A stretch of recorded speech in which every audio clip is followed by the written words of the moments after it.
Yak Gadget, made in America, based outside of Nashville, Tennessee. Yak Gadget offers all kinds of storage accessories, quick mount motor mounts, anchor systems, track mounted accessories, even paddles. Go to yakgadget.com and get your kayak decked out for your next trip out on the water. The 153 Bait Company, based in Troy, Ohio, make everything from plastics to custom painted hard baits. Hook 'em hard and hook 'em often. All of our baits are made to order, and all of our hard baits are hand painted to order. So go to the153anglers.com to place your order today.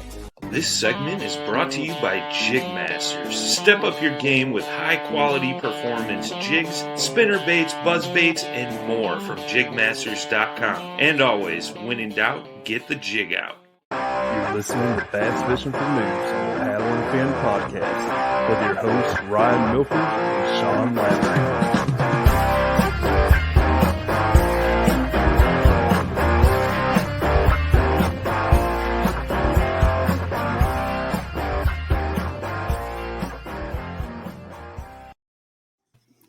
Welcome back to Bass Fishing for Noobs on the Paddle and Fin podcast. I'm your host, Ryan. Got the co-host, Sean, back in here. How's it going, Sean?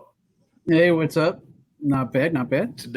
Today we have a awesome episode coming. We have probably one of the nicest, most inspirational people in kayak fishing here.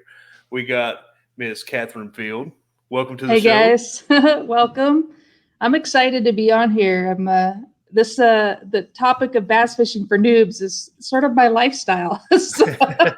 so I'm living at large as far as a noob goes. So. Yeah, and we were talking a little bit before we started recording here, and like I was saying, like you're like the ultimate noob. Like you got into it and you just went straight into it, and it seems like you learned so fast. And you know that's one of the things I'd like to kind of get into tonight is like your method, I guess you can say, on how you've developed so quickly with your fishing skills and all that. But for anybody that don't know you, you want to go over who you are and everything? All right. Well, Katherine Field. I'm live in Utah. That's where my main residence is, though I do have a base camp in Tennessee that got started up in the fall. Just hopefully make my life a little easier chasing all these tournaments because it's thousands of miles away. They don't have a lot of tournaments nationally that are located in this area. But I've been, this is beginning of my third season of bass fishing. So 2 years, but 3 seasons. I don't know how all that math works, but pretty much dove into it. I fished. I did fish as a little girl and stuff with my family, not for bass or anything like that. Mainly trout and salmon. And then in my adult life, I had some medical issues. Really couldn't get outdoors and do a lot of things. But over time, was able to, maybe about 5 or 6 years ago. Finally, was able to get to the point where I could like bank fish for trout and stuff like that. And then my life changed at a casino. But I went to a casino down here outside St. George in Nevada in Mesquite. And just for fun, I took like $200 and I went to those $5 slots. I put in $200. I was just going to hit like bet max. So it was like $10 a swing. And I thought I'd get, 20 swings at, changing my life or something. And about halfway through, I hit a jackpot for like $9,000. And I thought, well, afterwards, I'm like, man, what do I want to do?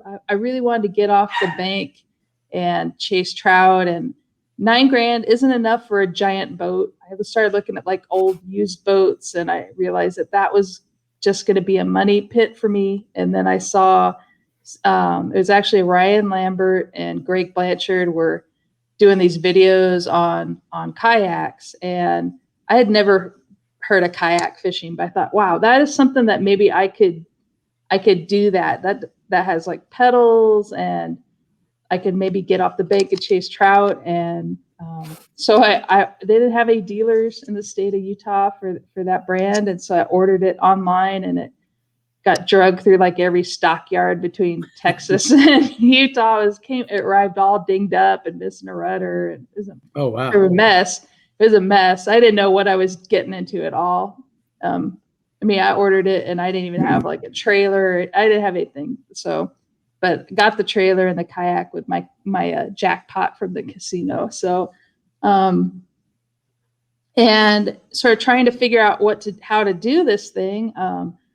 I ran into some folks on Facebook with a group called Kayak Fishing Utah, and met a couple of them, and they seemed really nice. And they said they did these bass kayak tournaments, and I had never in my life heard of that. I'd never fished for bass. And this was sort of beginning of 2019. They were going to have a tournament in April.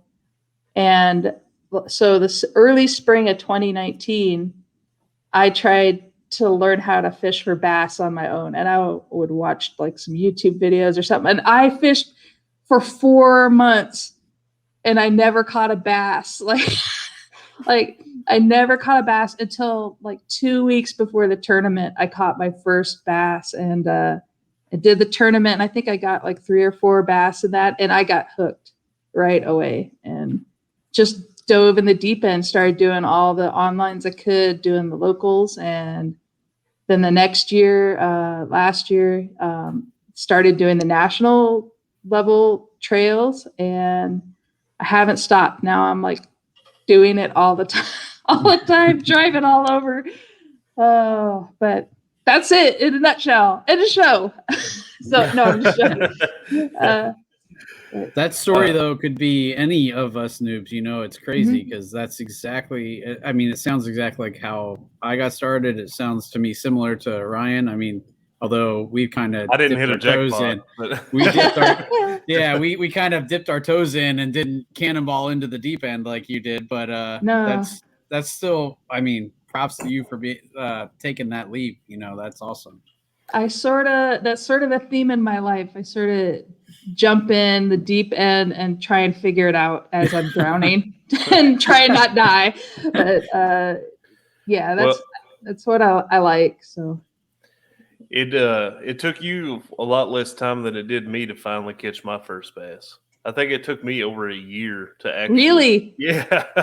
Like looking back, it's crazy. Like, how did I stay like so dedicated to bass fishing when I wasn't catching any bass? Like, I'd go out, I think back then it was like every other weekend, maybe every 3 weekends.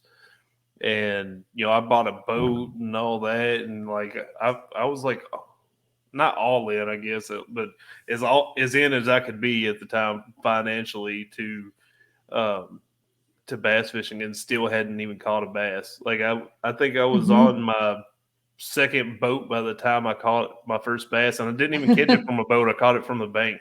There you go. Oh man, I was using my dad's spinning rod from, I think it was like a 1966 or 67. Wow. Like it was like an old spinning rod with monofilament. I don't even remember what I caught it on. It might have been just some jig that I was dragging around. I almost feel like it was the accidental bass. Like somehow I managed to get one in the boat. But I really didn't really have any strategy or concept of what I was doing until after that tournament. Then I really started realizing, like, if I want to do this, I need to be a little more methodical and really try to be more concentrated in how I'm approaching this. So what would you say is like the first tactic you got comfortable with, or first bait?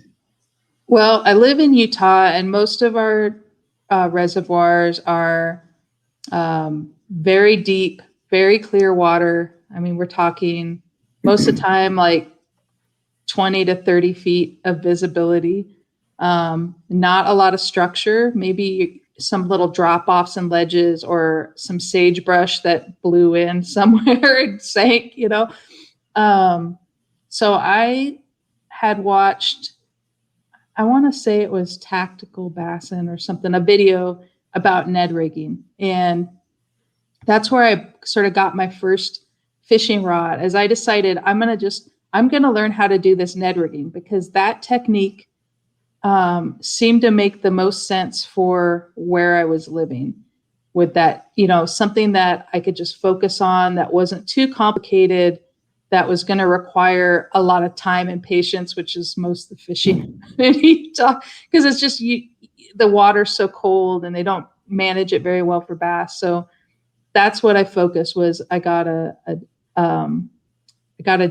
Dobbins Champion Extreme. Like I went championship. I got like a $300 rod, the 742, and I didn't know any better on reels or line or anything. I just knew the rod, and I started out with Ned, little Ned jig heads and some TRDs from Z-Man.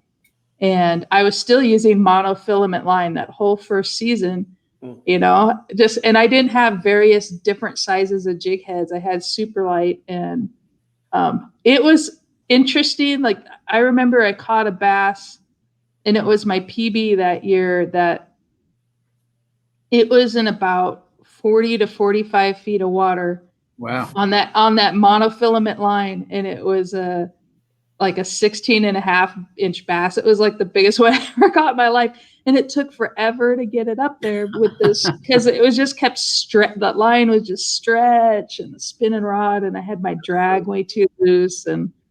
But it's amazing how, you get that much line and a stronger fish, and monofilament, it has a lot of give. And that, in a way, that was probably the only kind of hook, is that little tiny Ned rig. That little fine hook was probably the best one for me on that, just to try and keep it on the line. But right. I was thinking as you said that, I wonder if like that mono might have maybe helped you. I know, I don't know about you personally, but some people, I feel like starting out with that would help, because when you're first starting like with a Ned rig, setting the hook with a Ned rig, you ain't actually supposed to like set the hook. You're just kind of, little. Well, a lot of people, when they set the hook, they're, big hook sets. So I don't know how you are personally, but I think that would help some people, without like to keep from ripping the bass's face off, having that stretch in that mono. I think it was definitely much more forgiving for someone that's learning the techniques. The downside is that it was very hard to pick up the really subtle bites, to feel the subtle bites because of that. And plus it, it floats, and, so it takes a long time with floating line to go that deep. Oh my gosh, I can't even imagine. It's, you could do it, but it just, I definitely think for a beginner, I don't think that kind of specificity is that important as much as just the time you spend on the water, your gear, the stuff you're using. I don't think necessarily the beginning is going to make all that difference. It's the time on the water and learning and gaining that confidence, because those even mono, it's forgiving. But once you start dialing that in, then I move to, I do braid with a fluoro leader now for that kind of style, for a lot of different styles. But that just gives me a little more sensitivity for those bites that I probably were missing a lot of, because I had no clue what was going on down there. But it's also the fear of gut hooking them, because those Ned rigs, they can swallow them so fast if you don't feel them and pick it up quickly. But okay, so I assume that still to this day you fish a Ned rig in deep water like that, and you said you use braid to fluoro. So how long of a fluoro leader are you putting on that when you're fishing that deep? Because the braid floats too. Yeah. So depends on the clarity of the water. Like if it's in Utah, I actually run like a 15 to 20 foot leader. Some people run really short, but I'll run that really long leader.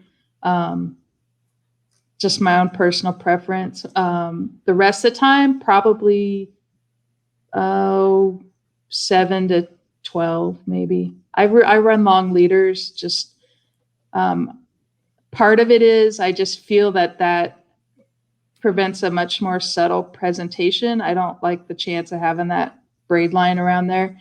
And I do like a FG knot, and if I change stuff around, I just don't want to have to tie that a bunch. So I like having a little longer leader, so I don't have to worry that I gotta, retie a bunch on that. It's complicated, and I do it okay, but it's just something I'd rather not have to do a lot. And so No, hey, I'm lazy. I 100% agree with you, and I probably keep like a 10 to 12 foot leader on my setup for that. And I do the same, and for the same exact reason, just so I don't have to tie the leader very often. My only difference is I forget who I read. I just read, and it made a little sense to me, is that he tries to tie his leader so that it's long, but just short enough that it won't go into the reel. So I started trying to do that. I think I use spinning reels for Ned rigging, so I don't really have that as much issue with that as you would with a bait caster, possibly. Well, I use mostly spinning too. So yeah. I mean, that FG knot goes through really well, but that's a little harder with a bait caster setup when you have much smaller eyelets, and that can get really frayed. And I've had bad experiences with having that longer stuff through there, but Yeah, I generally use the Alberto knot just because that's the first knot I used with tying leaders, and I've never really looked into other knots because, like I said, I'm lazy. So that works, so I just stuck with it. But I feel like I've gotten pretty good at that, and decently fast, and I've gotten to where I can get them pretty small. It fit through the guides pretty well. But I tie the Alberto too when I have time, like if I'm doing it at home. But on the water, I almost always tie a double uni, just because it's the only one I know I can tie quickly and somewhat securely. But I know that's a bigger knot. But I still balance in my kayak and tie that FG knot, but if I have to. But it's funny you talk about knots. I still am tying the same knot to hooks that my grandpa showed me when I was a little kid. And other people show me different knots and the Palomar knot, whatever. And I never want to tie them because I just like the one that I know. And I've had instances where I will break off, but not very often, as long as I keep checking my knot. But it's funny how we just have confidence in this one thing and to keep using it. It's, I don't know, superstition or something. So what knot is that? The one you tie to your lures? Oh, I think one of the most common is the improved clinch knot. Yeah, it might be that. Well, I always learned it as the fisherman's knot, so maybe that's what it is. Or I'm not sure. Yeah. The improved clinch is where you put it through the eye and then you twist it. I always twist it 6 times. Then you go through the loop it made there, and then you come back up through the loop you just made, and then cinch it down. Yeah, I never. I put that tag in through the loop, and then I pull it tight, and usually that's enough. I don't usually put it back through. If I ever want to tighten it back up, I'll put like 2 square knots at the top. Yeah, and I don't know why, but that seems to work. I'm not 100% sure, so don't quote me on it. But I think if you don't go back up through that other loop, I think it's just a clinch knot, and then going up through the other loop is the improved clinch knot. I'm not sure, so don't quote me. I don't know. Yeah, but yeah. But my grandpa showed me that when I was a little girl, and that's just what I've always used. And maybe at some point I'll feel brave enough to start trying new knots, but I don't know. It hasn't been a bad one for me. So hey, if it works, it works. Yeah. But I do use the polymer knot on my topwater setup where my braid. I don't think I ever really had an issue with using the improved. I use the improved clinch knot on pretty much everything except for that, and I don't think I really had an issue with that. But people said it holds better, so I learned it, and And so, yeah, I use that with braid when I'm tying a lure directly to braid, which is only with top water for me. Yeah. So, well, I'll have to try that one. it's not so bad once you learn it. I'm learning top water. I'm trying. When we were in Dardanelle, I learned to frog fish really in that tournament. I had my friend Guillermo had showed me some tips last summer on frogging, and we'd spent like a couple hours on the water and never caught anything. And I caught a frog in a pond in Nebraska, farm pond with Christine. That was like my first frogfish I ever caught, but I never caught anything since then, or in the yak. And I was just in the right place for that kind of bite on the Dardanelle. And I decided to do that whole tournament frogging, having never really caught a frog from a kayak ever. And I did. The first day I had like 80.5 inches. Wow. Man, it was crazy. I caught some nice fish on the frog, but the next day the water temp dropped. It was like when I first pre-fished it was 70 degrees in the spot, and they were in like 9 inches to 2 feet of water, a lot of emergent vegetation, lily pads, and I had it all to myself. And I went back there for the day one. It had, the temperature had dropped. It was 58 degrees, but they were still hitting that frog. But I had to really finesse it, very slow, a lot of long pauses, and they would hit it on a long pause. But day two, it was wind, and the water temps were 53 in the morning, and there was no frog bite until the afternoon. And then they honestly missed my frog. At the very end, I had 3 really nice bass completely come out of the water after my frog, and I'm like waiting, and my frog's still floating there, like they're like the most nearsighted bass ever, except that they just completely missed it. But they were not coming out of the water like that on day one. They just come up and from the bottom and just suck it down. There was no big giant blow up or anything like that. It was a very quiet destruction of my frog. but that was a lot of fun, and that was a great way, like they say, I always hear like, don't learn it, new techniques in tournaments. But I'm at the point where I'm going to learn it if it's the right situation and I think it works and I can do it successfully. I'm going to try and do it. And I don't care if it's in a tournament or whatever. I mean, if it gets the fish in the boat, then that's the end result's what matters to me. So, and I learned a lot doing it in the process and gained a lot of confidence doing it. I was going to say, if I have an 80-inch day when I'm learning a bait, I'd probably never put that bait down again. It's 30 degrees. I'm trying the frog. I just want an 80-inch day. Dude.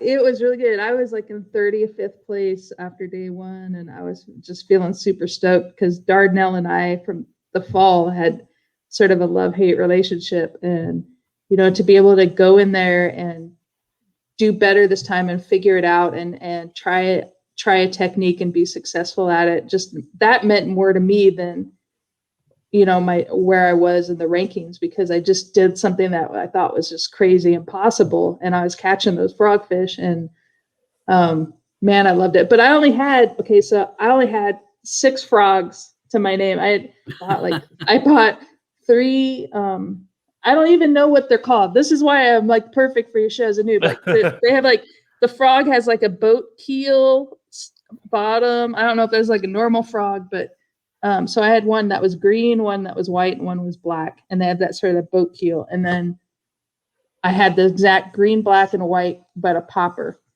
And they were hitting. I would use that frog, and they were going very, very subtle. I'd move it very subtle, let it pause for 5 to 7 seconds, move it very subtle, just sort of vegetation to vegetation, and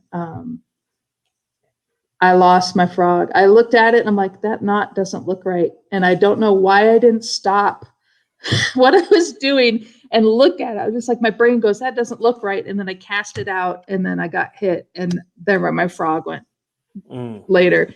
and they wouldn't hit I was on a green frog, and they wouldn't hit the white one or the black one. So all I had left was the same green color, but in a popper, which I don't have really a lot of experience at all with poppers. They move a lot of water. So I was trying even harder not to, because the minute I started splashing around, they wouldn't hit it. They were only hitting like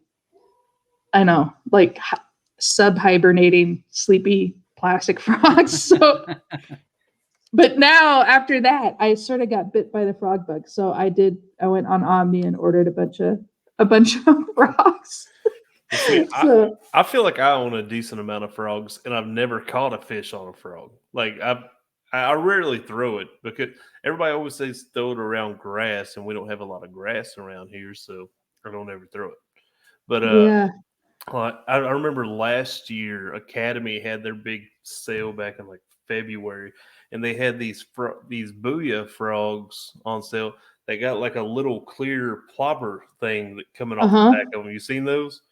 Yeah. And I bought several of those because, when it comes to top-water, like I've always been big on the whopper plopper. I'm like, it's like a frog and kind of like a whopper plopper all in one. I'm try it, and I think I've tied it on for like 5 minutes one time, and that's about it. I need some grassy lakes to go to. I haven't had much experience with the grassy lakes. So that's just something I still need to have a little more time with. Are you not using them around grass? I haven't really been on grassy lakes. Like I don't even know what I'm looking at most of the time. I'm like, when we went to Florida, I was like, I don't even know what to do with this. It's like a carpet of vegetation for miles, and there's, I guess, grass. Like, I don't even know the name of most of the stuff that I'm floating over. Everybody talks about hydrilla, and I'm not even sure what hydrilla really looks like.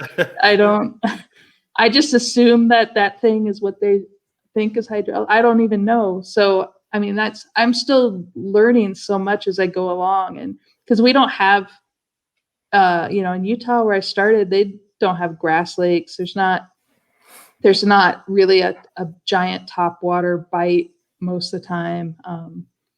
So all those things are things that I'm trying to learn. So at Dardanelle, what kind of areas were you throwing it in that it was working? It was a big mud flat that had, it was 9, shallow up to 2 feet. And it had, I don't know what the vegetation that was growing in there was, but it looked like seaweed, and it was in patches. And so you had patches of this seaweed that was sort of, coming from the bottom and sort of flowing a little bit on top with holes in it.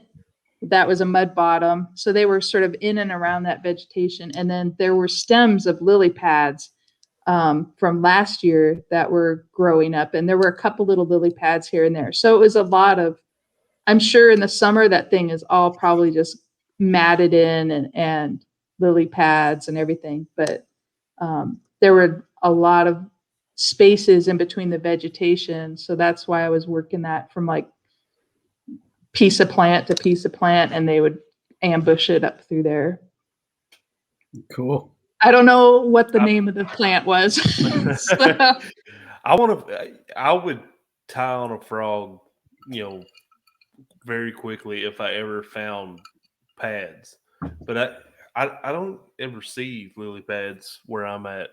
And so, like, I think that would be awesome to see a big, I've seen pictures and stuff of it, like big old area of lily pads. Like, I think it'd be awesome. Just hop a frog over top of it and, get blown up. And that would be cool. But then I probably fish pads wrong, because I have found some pads in Texas, some lily pads, and I actually fish wacky rigs in them.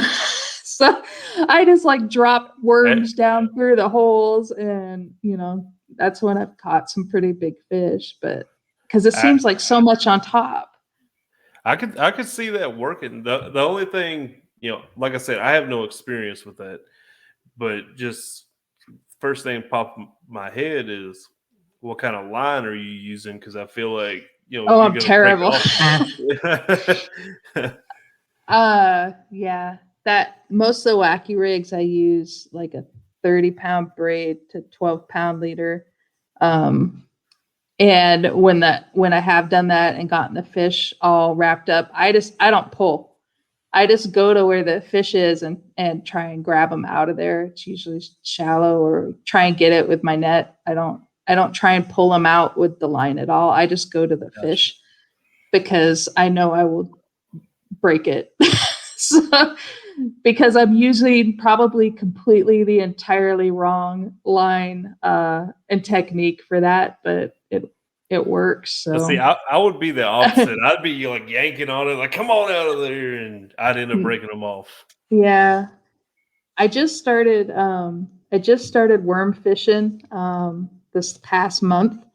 When I was in Texas doing the Trinity River Trail system, I was looking all over for bass, and I was fishing cut banks in the backs of these creeks, and the water was really super muddy, so I couldn't really see anything. And I was using a Zoom ultra. It was like 7-inch ultra vibe speed worm. And I just learned how to like put the little tungsten weight and peg it. Like it's like, So I was in Texas rigged that thing, and so I was tossing it up against the edges of that cut bank, and man, I got some really big fish. And when I got them in, they had little bloody tails, and that's when I realized that these had beds. I'd never fished beds or anything, but they hated that worm so much. The minute I could find the beds, I would just sort of piecemeal my way down the bank, where they'd be up on these banks up next to some like under vegetation overhangs or some wood laydowns or something like that. But man, I get that in there, and I get the male, and then I get the female off these beds, not being able to see them, but just from catching that fish and realizing what was happening. But that was my first time throwing a worm, and man, they hated that thing so much. Like they'd hit that. If I didn't get a hit in like 30 seconds, I might as well just pull it out of there. They hated it so much. But it's a lot of stuff to learn. And I'm not afraid to try it. And maybe the stuff I do it incorrectly. Probably, but it's what I'm learning. So at some point, maybe I'll find whatever maybe my methods aren't right, but I'm trying to learn and apply it in those tournament situations as best I can. Something that I've found is, you're talking about doing things incorrectly. I feel like to an extent there's a correct way to do things, but I feel like a lot of it has to do with your own preference. Mm-hmm. Like I remember when I first started jig fishing, was basically when I first started bass fishing. That was one of my first techniques. People were like, "Oh, you want a heavy rod? You want like this heavy line?" People would say anywhere from 20 to 30 pound braid, or 20 pound fluoro and all this. And over the years, I've gotten to where now I use a medium heavy rod with a fast tip, and I use 15 pound fluoro. And even the jig itself, they're like, "Oh, you want this jig head?" And like they're telling me to get these football jigs, so that's what I had for the longest time. Come to find out later on down the road, that's not the best jig head for where I was fishing at. Mm-hmm. And now I'm in like flipping jig and stuff like that. And Jig Masters, our sponsor here on Paddle and Fin, they make that light wired jig. I've fallen in love with that. I've caught some good fish on those. I got little sissy hook sets when it comes to fishing. So yeah. I mean, I'm a decent sized dude, but don't let that fool you. I got sissy hook sets, and so that little hook helps me penetrate better. So I feel like so much of that is preference. So if whatever you're doing is working for you and your preference, I feel like, you're doing it right then. I agree with that, but it's hard sometimes when people ask me, some really experienced anglers ask me what I'm doing, and this happened, and I remember like in lacrosse, some of my friends, because I was finding some fish in these sloughs and along these eddies and cut banks and things like that, and they're like, "What are you throwing?" And I'm like, well, I'm just going up against the vegetation with a light Ned rig in the current with a hula stick.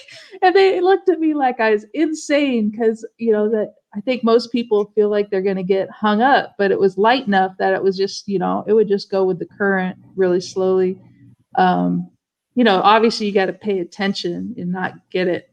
You're going to hang up if you get it towards the bottom or up in those things. But there's ways you can swing that, and there's a lot of different things that you can. I mean, I've even would use hula sticks and on a Ned rig and swim it in open water, and it actually kept caught bass doing that. I mean, I think sometimes not having that kind of experience of like, quote, the right way you have to do something allows you to be a little more agile and unconventional and not be afraid to try some new things. And if I would say anything, anybody that's just learning to bass fish, is just go out and have the time on the water. That's really what makes the biggest difference is learning that and applying what you like to do and perfecting what you like to do and how to catch those fish. And then you can go from there on to other techniques and try them the way you like to try them. Well, that was another thing I was going to say. We've talked about how far and how fast you've come, but you have put so much time. I mean, you did the 250-day challenge, right? Where or how many days a year do you fish? So that's where I think what separates you from a lot of anglers, and maybe it's not all their fault where you just don't have the time to do that, but that definitely is going to make a difference in how quickly you learn something. Is if you spend that amount of time putting into a time on the water, you're going to pick up things faster, I think. That was the best. That was a challenge I gave myself because I'd heard I've been listening to Christine Fisher on a podcast talk about time on the water. And I thought to myself, like, how am I going to get better? How can I compete with these people that are these amazing anglers that have been doing this for so long, that know all this stuff? And I decided like I was going to challenge myself to fish on, my own fishing time on the water. And at the time I started on my birthday, my 49th birthday. And so it was like birthday to birthday when I first started that. And it's not easy doing 250 days in a year. And I don't even know if I'll be able to complete it this year. I'm still trying, but I learned so much, and it didn't have to be giant fishing sessions. It often was before work or after work for half an hour. A lot of it ended up being from the bank because I was just too tired after work, or it was dark, or, conditions were bad. But I learned so much by going out and fishing in adverse conditions. Because it used to be like, I'll go out because, okay, it's not windy, it's going to be a nice day, let's go fishing. Well, I was going fishing when it was snowing and when it was blowing 20 miles an hour and when it's, hot and awful, just the worst conditions.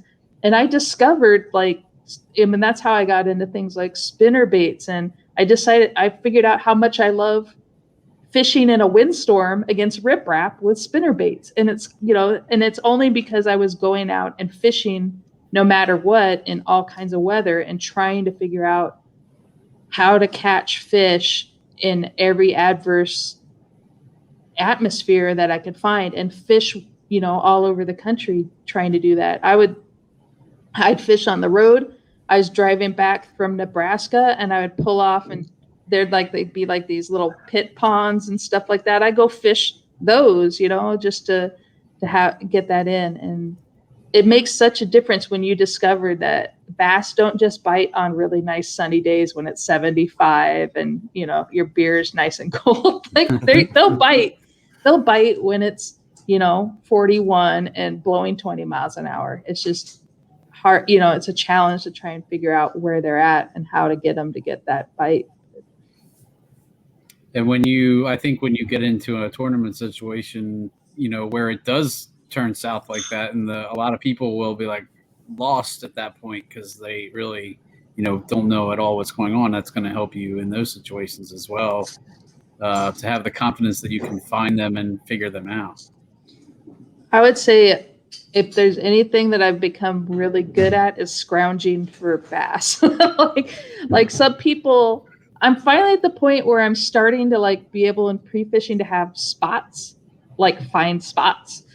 But most of the time up till now, I just am trying to find things that have 3 or 4 different options for different styles and try and scrounge, because just my own feeling is that, there's going to be fish in spots, but I'm not good enough to find the spots most of the time.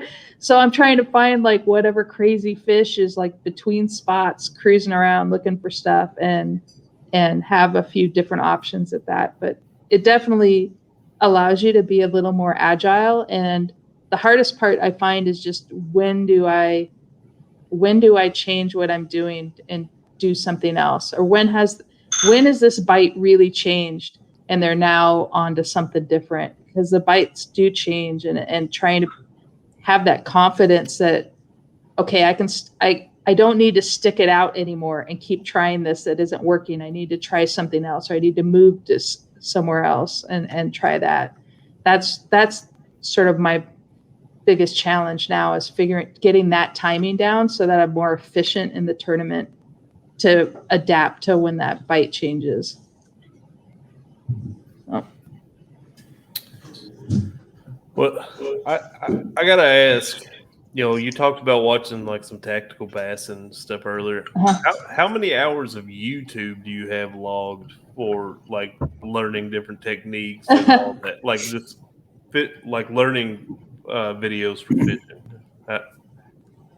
Actually, not a lot. If I spend most of my time fishing and trying stuff. I may look at some techniques occasionally, or I might watch a video here and there and see how somebody's doing something, but I spend most of my time trying it. And I do my own video content, so that takes a significant amount of time editing all those videos and things like that. Even if I do that just for my own, I like doing that, and I feel like maybe it helps other people. But I don't know. I think in the beginning I watched a lot, but I just am on the road so much now. I'll be very specific about, mainly if I'm researching a water that I'm going to be fishing, I may watch and see what they're using and the techniques they're using. But then I sort of wing it from there, because I don't think it's always that repeatable as far as what you watch on TV. I do like the stuff that shows you underwater what a lure does. I think that's really helpful. And for me, when I'm fishing, I have a mental image of what that lure is doing in the water and what I want it to do. And a lot of those videos I think are really helpful when they show that underwater footage to help people get an idea of what is actually happening when you're moving your bait a certain way or you're going over certain material in the water. That's been really helpful for me. Yeah, I agree with that. And I think being good friends with Christine Fisher has to help a little bit too, right? She's a really good angler, and I respect her a lot. But to be honest, we haven't spent a lot of time talking techniques, or I don't ask really. I don't. Okay. I'm not. I think I would be shy as well, but I don't know. I don't know.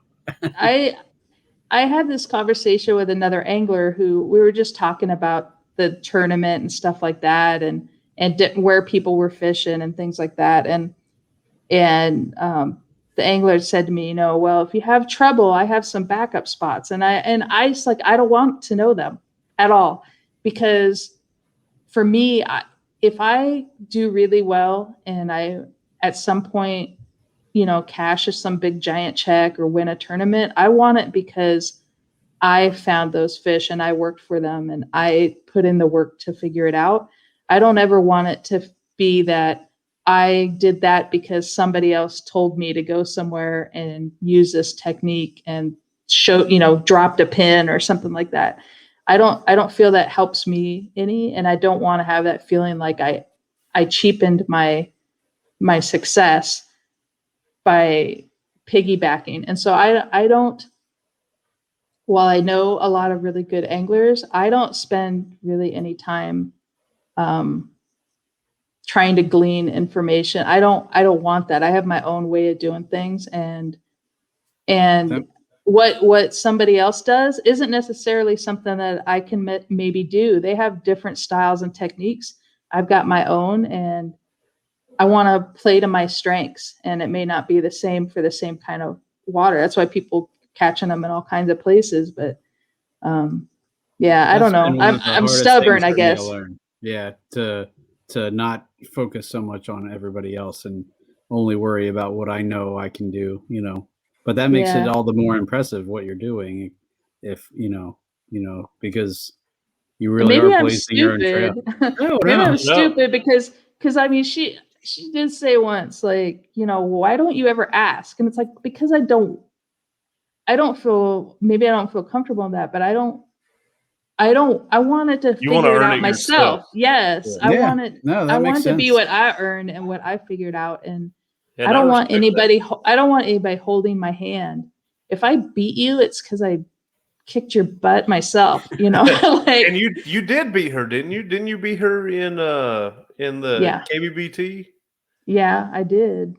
I thought so. Yeah, I beat. She was a number 1 seed, and I think I was last, and I beat her on that first bracket. Took out the number 1 seed, and she was fishing in Chickamauga, and I was fishing in a windstorm in Utah on a little city reservoir. But but that worked. And that day, I fished like 3 or 4 different techniques that day, from spinner baits to jigs to skipping wacky rigs to, I did a lot of different stuff throughout the day. I was rotating spots and rotating techniques that whole day, trying to eke that win out. And I did it. And that meant a lot to me because, that's somebody that has been my hero and someone that I really look up to. And no one gave me a chance in hell to even have any, like, somebody's fishing of that stature on Chickamauga to have any chance. And I think everybody sort of would like pat me on the head, like, good try, Kate. And I went out there with guns blazing, trying to prove everybody wrong. And I have the confidence in myself that, I can go against anybody, and I'm going to try as hard as I can. And sometimes it's going to pay off for me, if anything, if you're beginning, like, I think that's a good technique to look at. It can be anybody on any given day, on any given water. You just got to find the right bass and put that combination together, and anybody can do that. And I was able to do it. Other people can do that. And, you just got to have some confidence and a little courage to go for it. Don't talk yourself out of it. Yeah. That's the perfect mindset, really. Yeah. And I have a lot of respect for her. So she's doing amazing this year. And, hopefully someday I'll be able to earn that and be as good at that. We'll see. I feel like I'm starting to make some big progress in that, but and quickly too. I mean, it's crazy. I mean, yeah. But I'm putting in a lot of time too. Like, I've got. To me, I say quickly, but I'm sure to you it feels like 3 lifetimes, right? It does feel. I mean, I'm leaving tomorrow I'm from here in Utah right now. And so tomorrow I'm driving to beginning. My drive is going to take me 2 days to get there, to go to Belton, Texas to do, there's a kayak tournament for the Texas Kayak Championship Series in Belton, Texas. I never fished that lake, so a new lake to fish. And then I'm going to Tennessee. I got to get some stuff done up there. And then I'm going to go to Missouri and do the Lake of the Ozarks with the All-American and a Moyak. And then quick back down to Tennessee and then off to Lake Hartwell for the Hobie BOS. And then where am I going? Then I'm going back to Texas and I'm doing Lake Amistad as the last lake in that Texas kayak. And then some fun fishing. I'm going to do some saltwater.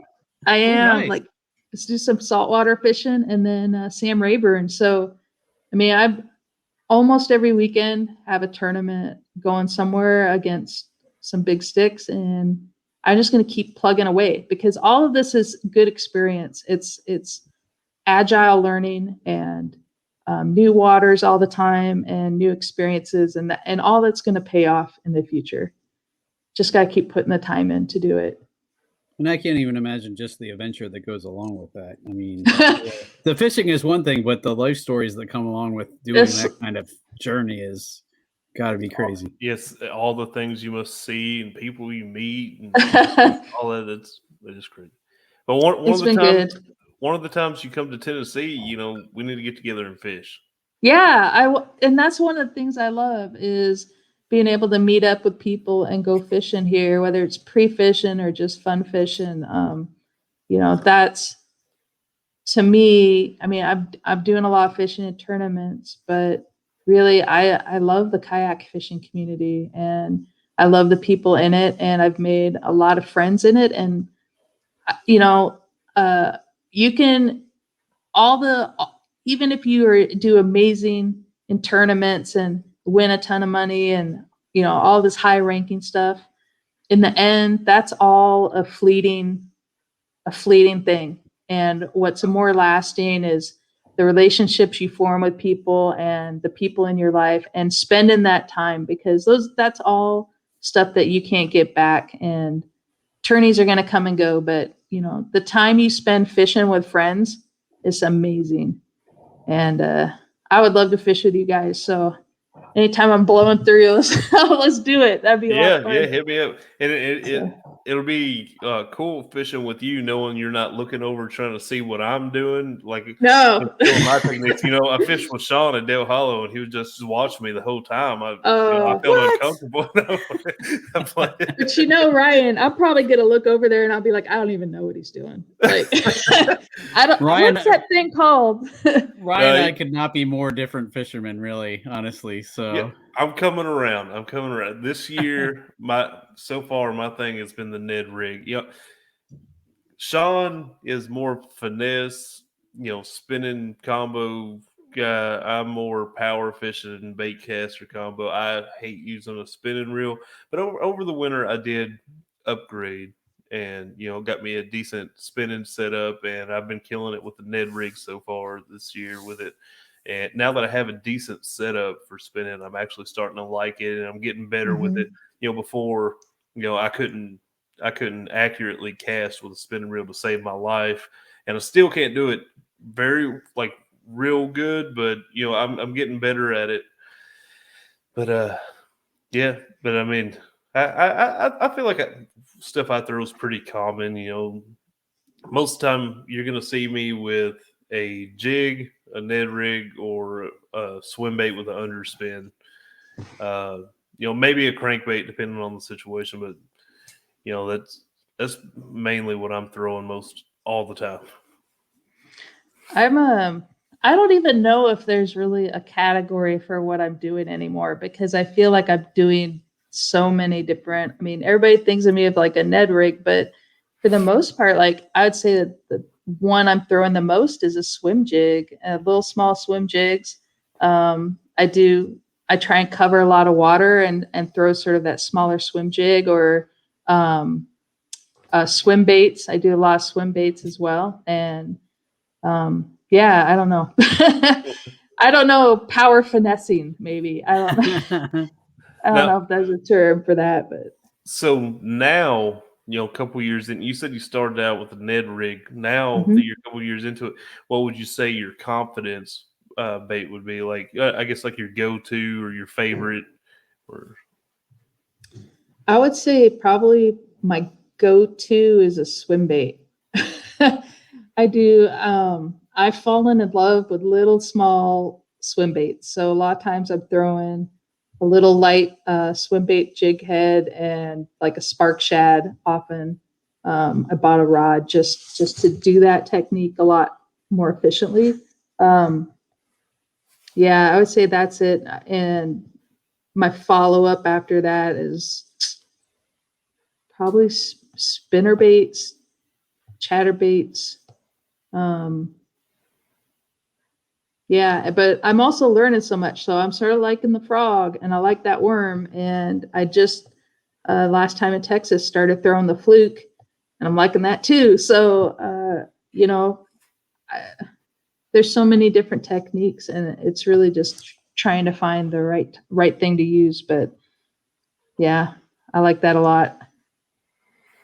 that's awesome. Like, and it's cool to watch you on social media and watch you grow, and everybody loves you. And Thank you. Like I'm kind of jealous because as I guess I don't even know if you can still be considered like a noob or whatever, but like I'm claiming my noobness. Come on now. Okay. Since you're gonna call it yourself, you're like the best known noob out there. And you got all these friends in high places. It's like, I'm a noob. Why can't I have all these friends in high places? I don't get to fish with all these like big time anglers. But no, I think that's awesome. And but I'm not really. I mean, I'm not fishing a lot with big time anglers. Most of the time I'm by myself and doing my own thing. And I see people at boat ramps and things like that, or I may stay in an Airbnb with some people, but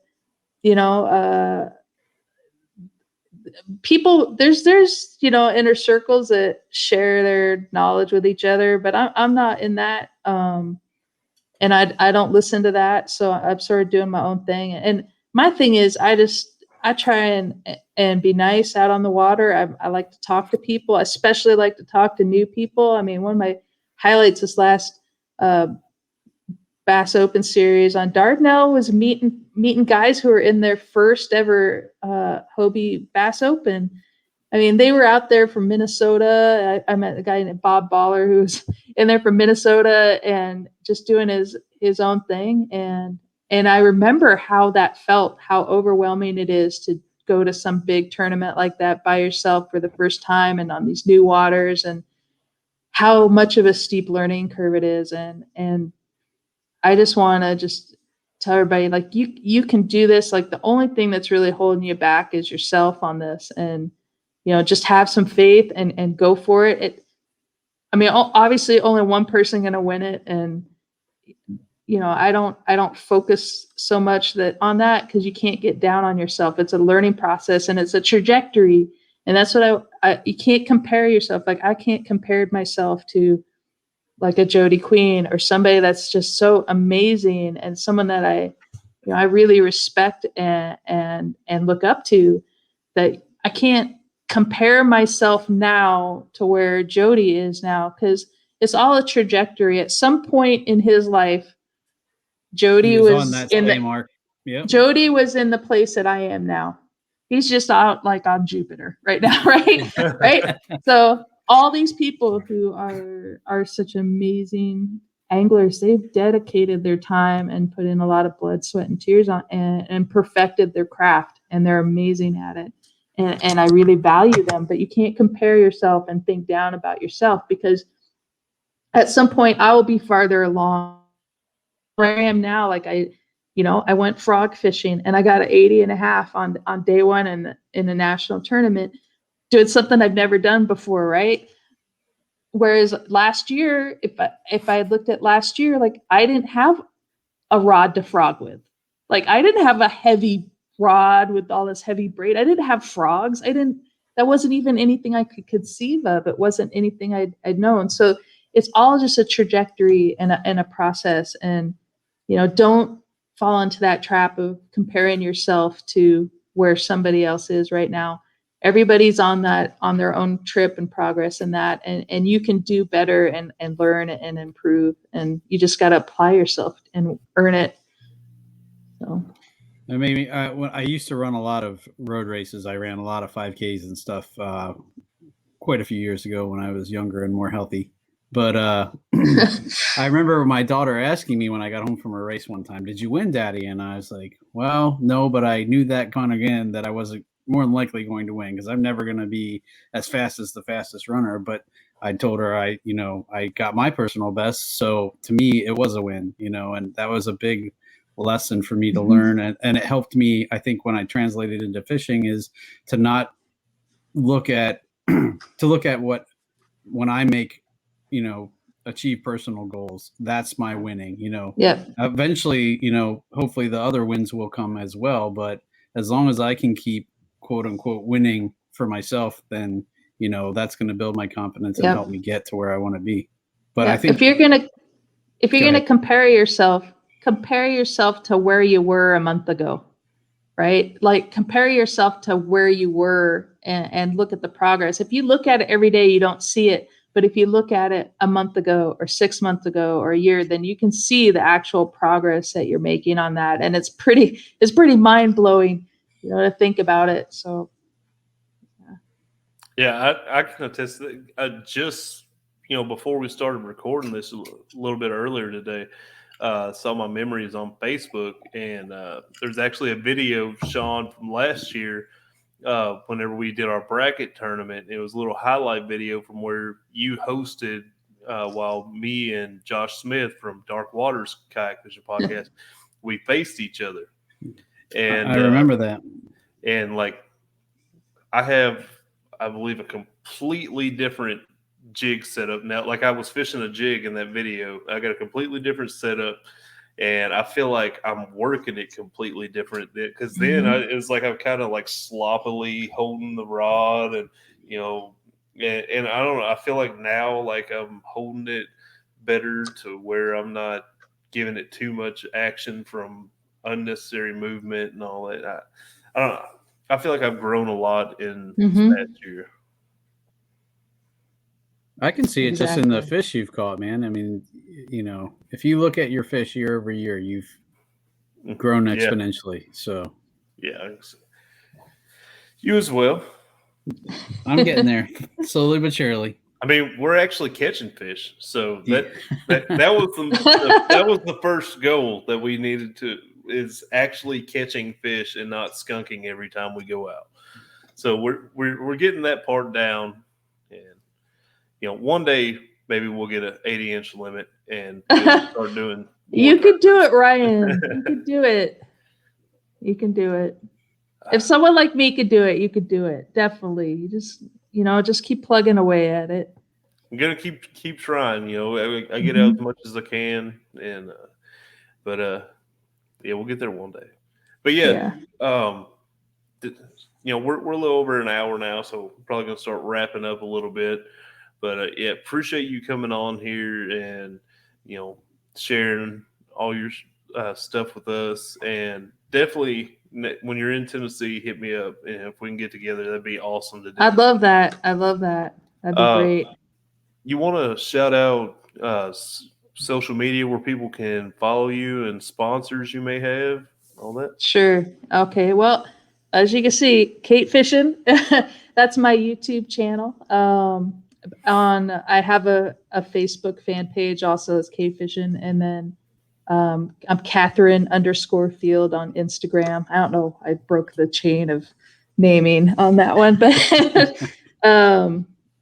and I'm on the as far as this year, I've been really honored to join the Hobie regional fishing team and represent Hobie, and that's been an amazing opportunity for me, and getting that time in that boat has been wonderful. I've put in hundreds of miles on that thing since I got on Broken Bow. I've been covering so much water, and it's just, they just do such a great job with tournaments and their product that I'm just very happy to be a part of that and support them. And I also do partner ambassador with Omnia Fishing, and they're an online tackle store. They're based in Minnesota. And boy, I'll tell you what, they have the quickest shipping, and it's been really great when I'm on the road, because I can say like, hey, I'm going to be in Texas or some other place. I can place an order and my stuff's going to get there really fast. And they've got a huge selection. And honestly, their customer service is just amazing. They like write little notes, you know, and you get like a handwritten note in your order and stuff. So it's great. You can make fishing reports for the lakes. Anybody can become an ambassador with them, and you can make fishing reports on the lakes. It's sort of a shop by lake kind of experience. And it's really good for people that are starting out bass fishing. If you're going to a body of water and you really don't know what to bring, they have actual, you know, suggestions there that will really help you, and what kind of the season, the fish, the kind of equipment that you need, the lures and everything else, that you can get some really good advice. There's videos there and that. So those are my main things. So I appreciate the chance to just give a little shout out, guys. And thank you so much for having me on. And I love chatting, as you could tell. I'm a chatty person, but I appreciate it. And I hope that it helps other people who are starting out, that are interested in doing tournaments. And, you know, just don't be afraid, go for it. And it's a fun learning process. I was going to say that too. Thank you so much for just sharing your story, and, you know, your progress, the ups and downs. I mean, that's, I think, what means the most to people, and why you're so inspirational, because people can see how you overcome, you know, every obstacle that you kind of come up against, and really be inspired by your success. So thank you. And you're so genuine for being an open book. I mean, that's, you're welcome, guys. That people can live vicariously through you, if anything, you know, that's really all right. Cool. Well, live vicariously through me. I'm gonna do my best. I'll do my best. Do my best. I'm honestly, I mean, this year I've you know, I quit my job in January, and I was going to ask you about that, because I'm an IT guy, and I was like, you were somewhat in software, right, or a game developer? Video games, right? Video games, yeah. And I was working remotely and doing all these tournaments, but I quit, and I've really trying to take the year to really dive in head first and fully apply myself. And I'm making a lot of progress in that. So, but it definitely is a big leap of faith, and it's not, it sounds like the dream, but it is not easy. It's not easy. So, but I'm enjoying it. And yeah, I'm just very blessed to have a chance to do that. And if I can help other people, I'm always willing to talk with anybody. If anybody wants to ask questions or whatever, you can hit me up on my social media, and I'm always welcome to talk. So thank you so much. Yeah. Well, thank you again. It was awesome having you on, and you know, we'll definitely have to have you back. So I'd love it. Hit me up on where I am next time. Yeah, we'll track you down. All right. All right, thanks, guys. This has been the Bass Fishing for Noobs segment of the Paddle and Fin podcast, where we bring you the techniques, the tricks, and tips to help you rip more lips. Good night, guys. Later, y'all. Thanks for tuning in to another killer episode on Paddle and Fin. Don't forget to go check out our website at paddle, the letter N, and fin.com. Don't forget to check out the YouTube channel at Paddle and Fin. If you got a question, comment, want to hear from a future guest on a future episode, feel free to email us at paddle, the letter N, and fin@gmail.com. Don't forget to follow us on social media at Paddle and Fin on Facebook and Instagram. Shout out to our show supporters, Angler. The Angler button and app just makes for a better time on the water and creates a virtual logbook for every fishing outing out on the water. Shout out to Rocktown Adventures, located in northern Illinois, for all your kayaking, camping, and hiking needs. Shout out to Jig Masters Jigs. When in doubt, get the jig out. Go to jigmasters.com